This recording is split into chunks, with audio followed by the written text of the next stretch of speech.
আজ আপনাদের সঙ্গে অনেক মজার একটা রেসিপি শেয়ার করব। এটা একটা ছোট ধরনের ইলিশ মাছ। আর ইলিশ মাছ ছোট কিংবা বড় হোক, যে কোনো ইলিশ দিয়েই কিন্তু এই রেসিপিটা দারুণ মজার হয়ে থাকে। তো অবশ্যই বাসায় ট্রাই করে দেখবেন।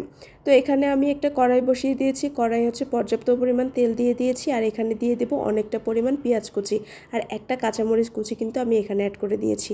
এটাকে ভালোভাবে নেড়েচেড়ে আমি ভেজে নেব। দেখে মনে হবে যে ইলিশ মাছের ভুনা, আসলে কিন্তু এটা ইলিশ মাছের ভুনা না, এটা কিন্তু ইলিশ মাছের চচ্চড়ি। খেতে কিন্তু দারুণ মজার হয়। অনেকেই ভাবতে পারেন যে ছোট ইলিশ মাছ, এটাতে অনেক বেশি কাটা হয়, খেতে পারবেন না। এইভাবে রান্না করে খেয়ে দেখবেন, পুরো কাটা সহ চাবিয়ে খেয়ে ফেলতে পারবেন। একদমই কাটার কোনো সমস্যা হবে না।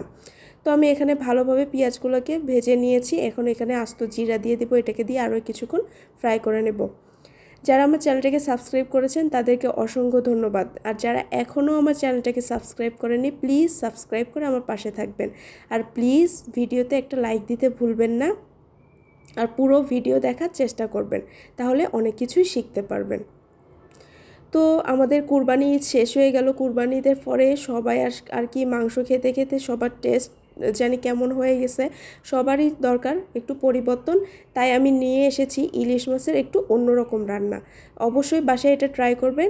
1 প্লেট ভাত এই ইলিশ মাছের চচ্চড়ি দিয়ে অনায়াসে খেয়ে ফেলতে পারবেন। তো আমার এখানে পেঁয়াজটাকে ভাজা হয়ে গিয়েছে। এখন এখানে আমি 1 টেবিল চামচ আদা রসুনের পেস্ট দিয়ে দিয়েছি। তারপরে হচ্ছে পরিমাণ মতো লবণ দিয়ে দিলাম। তারপরে এখানে আমি একটু নাড়াচাড়া করে নেব। এখানে তেমন কোনো মশলার প্রয়োজন নেই। আর এই রান্নাটা কিন্তু অনেক তাড়াতাড়ি হয়ে যায়।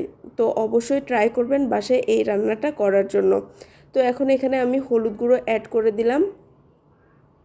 হলুদ গুঁড়ো দেওয়ার পরে এখানে আমি সামান্য পরিমাণ শুকনো মরিচের গুঁড়ো দিয়ে দিয়েছি। আপনারা যেমন ঝাল খেতে পছন্দ করেন, যদি ঝাল বেশি খেতে চান তাহলে বাড়িয়ে দিবেন, আর কম খেতে চাইলে কমিয়ে দিবেন।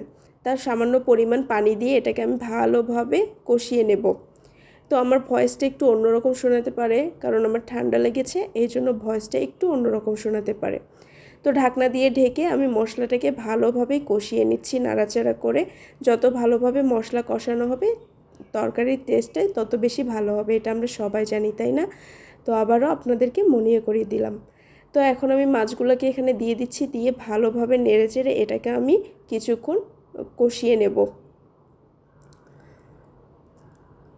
এই মাছের চচ্চড়িটা খেতে কিন্তু অসম্ভব মজার হয়। অবশ্যই বাসায় ট্রাই করবেন।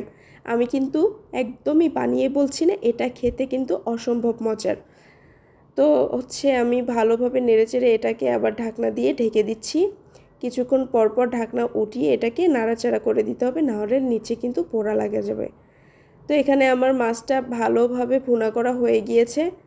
এখন এখানে আমি আবারও ভালোভাবে নেড়েচেড়ে নেব। তারপরে এখানে পানি অ্যাড করব।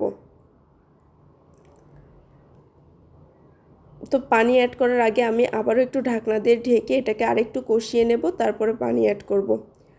তো আমি আবার ঢাকনাটা উঠিয়ে আমি দেখে নিচ্ছি। তো এখন আমি একটু পানি অ্যাড করে দিচ্ছি, যাতে ভালোভাবে মাছের মধ্যে মশলাগুলো একদম ঢুকে যায় এবং খেতে ভালো লাগে। এই জন্য সামান্য পরিমাণ পানি দিয়ে এটাকে আমি নাড়াচাড়া করে ঢাকনা দিয়ে ঢেকে একদম ঝোল শুকিয়ে যাওয়া পর্যন্ত অপেক্ষা করব। তো ঝোল শুকিয়ে যাওয়ার আগে মাঝে মাঝে একটু নাড়াচাড়া করে দিতে হবে, না হলে এক সাইডে পুড়ে যেতে পারে, আবার এক সাইডে কাঁচা থেকে যেতে পারে। তো আমি উল্টিয়ে পাল্টিয়ে এটাকে নাড়াচাড়া করে ঝোলগুলোকে শুকিয়ে নেব। এখানে কোনো রকমের ধনেপাতা অ্যাড করবেন না, পুরো এই ইলিশ মাছের ফ্লেভারটাই রাখবেন, তাহলে কিন্তু অনেক অনেক অনেক মজা হয় খেতে। তো আমি আবারও নাড়াচাড়া করে ঢাকনা দিয়ে ঢেকে আরও কিছুক্ষণ দমে রেখে দেব। তারপরে এই দেখুন আমার রান্নাটা প্রায় হয়ে গিয়েছে, একদম তেল উপরে ভেসে এসেছে। তো সবাই বাসায় এটা ট্রাই করে দেখবেন। আসসালামু আলাইকুম।